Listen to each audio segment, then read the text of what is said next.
अनमोल वचन अखिल भारतीय संत मत सत्संग के संस्थापक और गृहस्थ में आनंद योग के जनक परम संत महात्मा परम पूज्य श्री यशपाल जी महाराज अर्थात परम पूज्य भाई साहब जी द्वारा प्रतिपादित इन अनमोल वचनों का पालन करना अति आवश्यक है।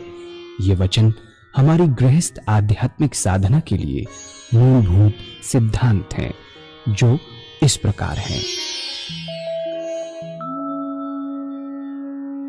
हम दुनिया की हर चीज की कीमत आंकते हैं, अपने मानव जीवन की कीमत भी जाने व परमात्मा की प्राप्ति हेतु साधना करें। मनुष्य योनि एक उपहार है, इसीलिए परमात्मा को धन्यवाद देते हुए आधा घंटा प्रातःकाल, आधा घंटा सायंकाल पूजा अवश्य करें।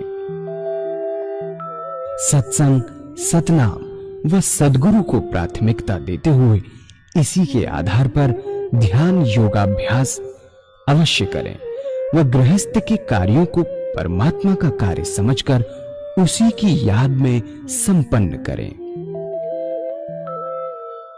हर समय ये ध्यान रहे कि गुरु कृपा द्वारा परमात्मा की पवित्र सत्ता का हमारी आत्मा में वास है, अतः मन में निरंतर अपने इष्ट देव का जाप करें। मान सम्मान की इच्छा ना करें व अपमान से दुखी ना हो। परमात्मा के अतिरिक्त किसी और का भय ना करें। दूसरों की बुराई न करें, न सुने, सत्य व मधुर बोलें, अश्लील शब्द मुंह से ना निकालें, सभी से नम्रतापूर्ण व सुंदर व्यवहार करें। धर्म पत्नी के अतिरिक्त अपने से बड़ी से माता जैसा, बराबर की से बहन जैसा व छोटी से पुत्री जैसा व्यवहार करें। सांसारिक जीवन यापन की आवश्यकताएं अंतहीन है, इसलिए अधिक से अधिक समय सत्संग में व धन परोपकार में खर्च करें। याद रखें, न स्त्री माया है, न धन दौलत, न ही परिवार। माया वह है जो हृदय को परमात्मा से दूर हटा दे।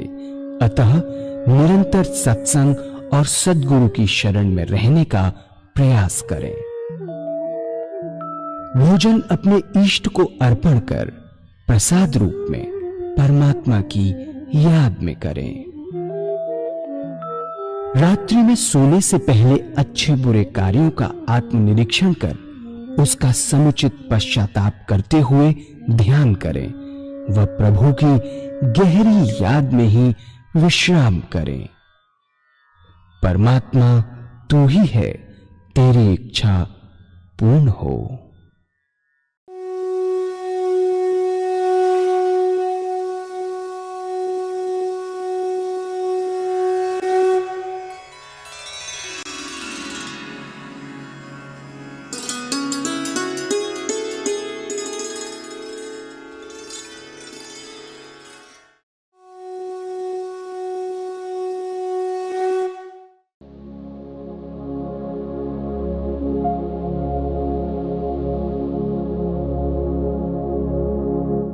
जय सद्गुरुदेव जय पद शरणम श्रेयस्वरूप चरणों शरणम जय सद्गुरु। बहुत सुंदर। हमारा जो रास्ता है ध्यान योग का रास्ता है, अष्टांग योग, ज्ञान, ध्यान, धारणा, समाधि, तीन चीजों पर बल है। ध्यान और ध्यान से ही आनंद है। इसमें आनंद है, सहज योग है, हठ योग है, सारी चीजें शामिल होती हैं। तो शुरू कैसे करते? जिसको मानते परमात्मा की वो मूर्त जो आपको सबसे ज्यादा अच्छी और प्यारी लगती है, चुने अपने आप। मंत्र आपका, इष्ट आपका, परमात्मा का स्वरूप आपका। अगर ध्यान में आप आगे बढ़ना चाहते हैं तो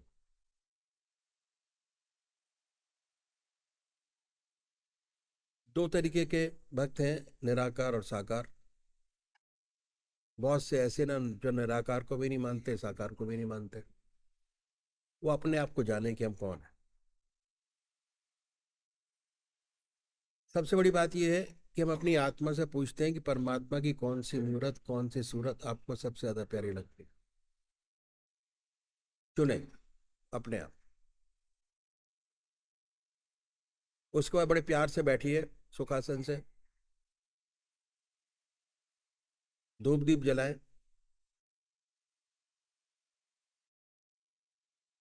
प्यार से बैठे, आनंद में, कोई टेंशन नहीं। मन लगता है तो पूजा में, नहीं लगता है तो, पर टेंशन नहीं होनी चाहिए। बड़े प्यार से बैठने के बाद जो आपका इष्ट है, आपका जो परमात्मा का स्वरूप है, उनको अपने सामने बनाएं कि वो सह शरीर हमारे सामने विद्यमान है।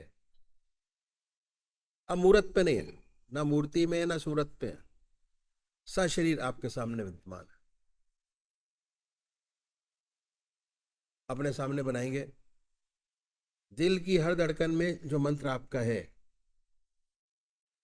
जिस नाम से आप अपने इष्ट को मानते हैं, उसको सुनने की कोशिश कीजिए।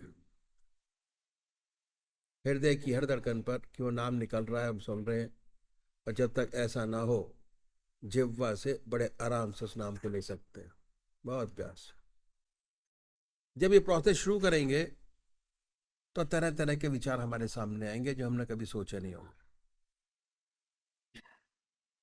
उन विचारों को दबाएंगे नहीं, हटाएंगे। दबाएंगे तो नहीं काम बनेगा, और ज्यादा विचार आएंगे। उनको हटाने की कोशिश करेंगे तो हटते चले जाएंगे, और एक समय ऐसा आएगा कि आप होंगे, आपका इष्ट आपके सामने होगा, या जो मंत्र आप जपते होंगे उसमें गहरे ध्यान के अंदर डूबे होंगे। गहरा ध्यान। जब ध्यान में डूबते हैं तो हमारा जो मन है वो हमारी आत्मा में सिमट जाता है,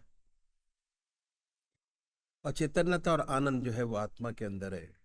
आनंद वहां से हमको प्राप्त होता है। बाहर कोई चीज ऐसी नहीं है जिसको देख के हम आनंदित होते हैं, उसमें आनंद नहीं है। भोजन करके आनंदित होते हैं, भोजन में आनंद नहीं है। देखने में आनंद नहीं है, देख के आनंदित होते हैं। आनंद हमारे मन के अंदर। दूसरे वही जो निराकार भगवान के उपासक है, जो परमात्मा की मूर्ति को नहीं मानते, वो नाम को पकड़े जो आपकी आत्मा को अच्छा लगता है। बड़े आराम से बैठिए। हृदय की हर धड़कन पर जो आपने मंत्र चुना है, जो आपका सबसे प्यारा मंत्र है, जिसमें परमात्मा की सबसे ऊंची भावना डाली हुई है, उस मंत्र को बार बार सुने। धीरे धीरे। भगवान श्री कृष्ण ने गीता में 4 विशेष बात बतलाई आध्यात्मिक दृष्टि से। पहली आहार की शुद्धि, दूसरी विहार की शुद्धि, तीसरा अभ्यास, चौथा वैराग अभ्यास। अगर आज 15 मिनट करने में आपके मन के अंदर 1000 विचार आते हैं, और अगर आप ये रेगुलर प्रैक्टिस करते रहेंगे तो महीने 2 महीने में ऐसी स्थिति होगी कि आप होंगे, आपका इष्ट आपके सामने होगा। अभ्यास। तो अभी एक भजन होगा, और भजन के साथ साथ सभी भाई बहन अपने अपने इष्ट का ध्यान करेंगे। अगर आपका अपना कोई तरीका है तो उस ध्यान तरीके से करिए, और जो या मैंने जो आपको तरीका बताया उस तरीके से ध्यान की प्रैक्टिस करेंगे। उसके बाद बताऊंगा कि कैसे इस रास्ते में आगे बढ़ा जाए। मूलं गुरुर्पदम् मन्त्रमूलं गुरुर्वाक्यम्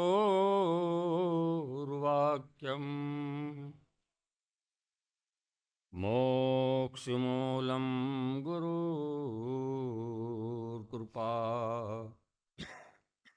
अखण्डमण्डलाकारं व्याप्तं येन चराचरं तत्पदं दर्शितं येन तस्मै श्रीगुरुवे नमः।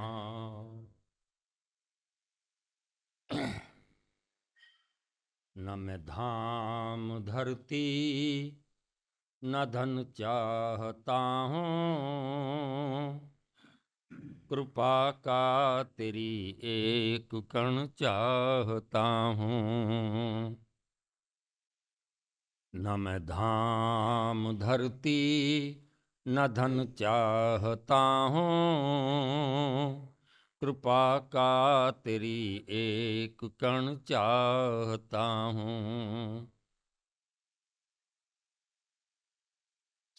जपे नाम तेरा वो चाहूं मैं रसना,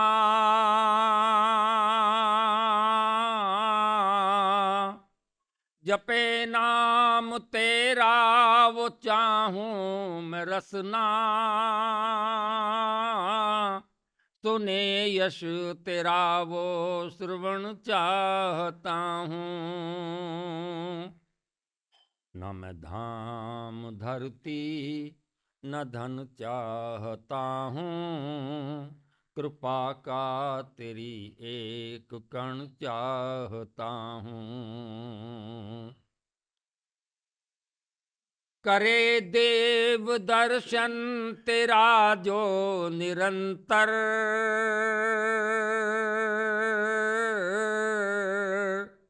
करे देव दर्शन तेरा जो निरंतर, वही भाग्यशाली नयन चाहता हूँ। करे देव दर्शन तेरा जो निरंतर,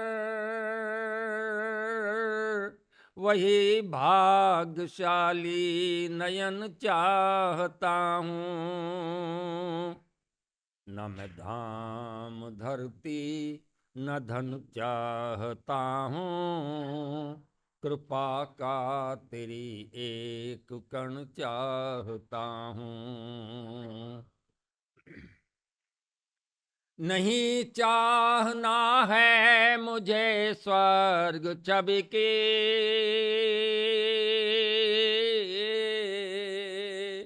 नहीं चाहना है मुझे स्वर्ग छवि की, मैं केवल तुम्हें प्राण धन चाहता हूँ। न मैं धाम धरती न धन चाहता हूँ, कृपा का तेरी एक कण चाहता हूँ। प्रकाशात्मा में अलौकिक तेरा हो,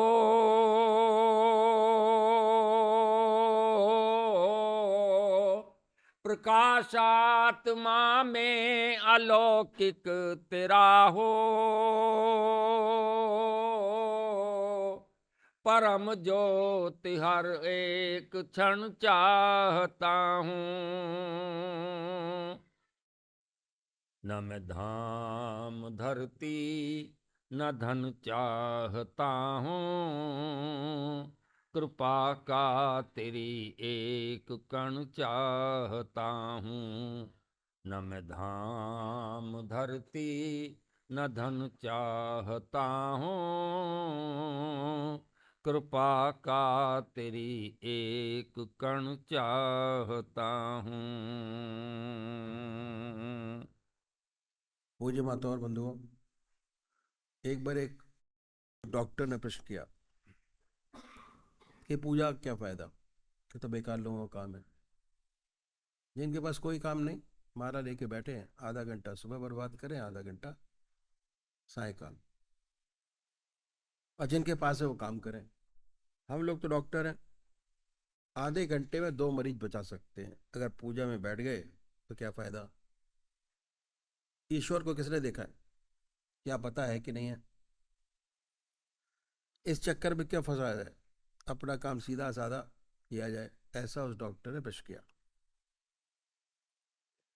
इस सेवक ने प्रश्न किया, और ये था कि आप सोते क्यों हैं? ना उस समय कुछ खाते हैं ना पीते हैं, 2 पारी लगाए, दिन में भी काम करें रात को भी काम करें, सादा समय क्यों बर्बाद किया जाए? वो चकरा गए, बोले कि आप क्या कह रहे हैं? अगर हम सोएंगे नहीं तो बीमार पड़ जाएंगे। ज्यादा से ज्यादा 2-3 माह चलेगा, इससे ज्यादा चल ही नहीं सकता। और हम लोग तो डॉक्टर हैं, जिसको नींद नहीं आती उसको गोली दे के सुलाते हैं। फिर सेवक ने पूछा कि गोली देकर क्यों सुलाते हो? सोना क्यों आवश्यक है? उत्तर मिला, अगर शरीर को रेस्ट नहीं मिलेगा तो काम नहीं चलेगा, रेस्ट करना बहुत जरूरी है।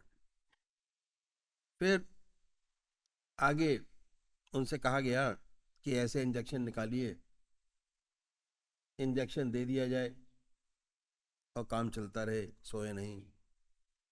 डॉक्टर साहब बोलते हैं कितने भी इंजेक्शन लगा लीजिए, सोना आवश्यक है, सोना पड़ेगा। अब सोना क्यों आवश्यक है? इसलिए है कि हमारी जो साइंस है अभी बॉडी तक सीमित रह पाई है, उससे ऊपर उठ नहीं पाए। वास्तव में जो मेरी पर्सनैलिटी है बहुत अनोखी है। यह हम शरीर ही नहीं है, हमारे 3 शरीर है। ये तो स्थूल शरीर है जो बाहर देखते हैं, हाथ पैर कान नाक। एक शरीर और है, वो मन बुद्धि चित्त और अहंकार से मिलकर बना है, वो सब सूक्ष्म शरीर बोलते हैं। सोच विचार का काम इससे होता है। जितना सोच विचार का काम है वो सब मन से लिया जाता है, हाथ पैर से नहीं होता। और तीसरा शरीर और है, वह कारण शरीर, आत्मा। चैतन्यता और आनंद आत्मा के अंदर है, और जहां आत्मा है वो शरीर है। आत्मा निकल गई, शरीर दोनों बेकार हो गए। जिसे हम इतना प्यार करते हैं, आत्मा निकल गई, ये बेकार हो गया। तब ये भूल जाते हैं कि हमारे 3 शरीर हैं, हम सब इस शरीर को ही समझ बैठे हैं। अब देखिए सोने में होता क्या है, जब हम सोते हैं तो ना आँख देखने का काम करती है, ना नाक सूंघने का काम करती है, ना हाथ उठता है ना पैर उठते हैं। जितनी हमारी इंद्रियां हैं, हिलते हिलते डुलते भी नहीं। तो जितनी हमारी इंद्रियां हैं वो क्या हुआ, वह निष्क्रिय हो गई। उन सब ने अपना अपना काम छोड़ दिया। इसी का नाम आराम है। प्रैक्टिकल रूप से यही होता है। और जब ये इंद्रियां निष्क्रिय हो गई तो इनका आधार है मन। ये मन में सिमट जाती हैं और इनको ताकत मिलती है मन से, खाने से नहीं मिलती, दूध से नहीं मिलती, इंजेक्शन से नहीं मिलती, मन से मिलती है। और इंद्रियां जब मन में सिमट गई, जब आप सुबह उठे बिल्कुल ताजगी महसूस करते हैं, काम करने की आपके अंदर शक्ति है, ताकत है। और ना सोए तो दिन भर जम्बाई लेते रहते हैं और कुछ काम ना होगा, तो सोना बहुत जरूरी है। हमने देखा कि शरीर को सुलाना बहुत जरूरी है, बहुत आवश्यक है। ऐसे ही हमारा सूक्ष्म शरीर है, जिसे हम सोच विचार का काम लेते हैं। अब क्या है, इसको भी नींद देना बहुत आवश्यक है। हमारे ऋषियों ने, मैं ऋषियों ने इस बात को जाना, इसलिए उन्होंने कहा कि आधा घंटा सुबह परमात्मा की आराधना करो, आधा घंटा सायंकाल परमात्मा की आराधना करना बहुत जरूरी है। परमात्मा की पूजा करेंगे, आराधना करेंगे तो चित्त मन आपका एकाग्र होगा, चित्त निरोधक स्थिति पैदा होगी, अपने आप आएगी। मन विचार शून्य हुआ, और जैसे निष्क्रिय हुआ मन, विचार शून्य हुआ, वैसे ही जैसे आपने इंद्रियों को निष्क्रिय किया सोकर, उस प्रकार मन को भी निष्क्रिय करेंगे। और तो निष्क्रिय करना बहुत जरूरी है। मन निष्क्रिय होगा, अपने आप चित्त निरोधक स्थिति पैदा होगी, थॉटलेस स्टेज। भगवान को मानिए या ना मानिए, कोई फर्क नहीं पड़ता, आपका अस्तित्व है और इसका सच्चा विकास करना आपका फर्ज है। भगवान हमारी पूजा का भूखा नहीं है। जो आप कर रहे हैं अपने लिए कर रहे हैं, अपने लिए। अगर आप सच्चा विकास चाहते हैं अपने पूरी बॉडी का, तो जिस प्रकार शरीर को हमने आराम दिया, उस प्रकार मन को भी रेस्ट देना बहुत जरूरी है। और जो पूजा है, ये मन को रेस्ट देना है, मन को आराम देना है। मन को एक तरफ लगा देते हैं। मन का काम है सोचना विचारना। दिन में काम करता है, रात को सपने दिखाता है, 24 घंटे चल रहा है। उसको एक जगह लगा दिया, विचार शून्यता आ गई, उसे आराम मिला। जब मन को आराम मिला तो क्या हुआ? उसका सीधा संबंध आत्मा से हो गया, और आत्मा में आनंद और चैतन्यता, आनंद और चैतन्यता मन में आ गई। उसके बाद आप कितना हल्का फुल्का महसूस करेंगे, कितनी अनुपम शांति मिलेगी, ये अनुभव का विषय है। इसके बाद सुंदर सुंदर विचार पैदा होते हैं, वह समस्याएं हल होती हैं जो सारी जिंदगी हल ना हुई हों। ऐसी ऊंची शक्ति प्राप्त होती है, और फिर सच्चे मनुष्य के भाव पैदा होते हैं। अपना सच्चा ज्ञान प्राप्त होने लगता है। धीरे धीरे हम जान जाते हैं कि आप क्या हैं।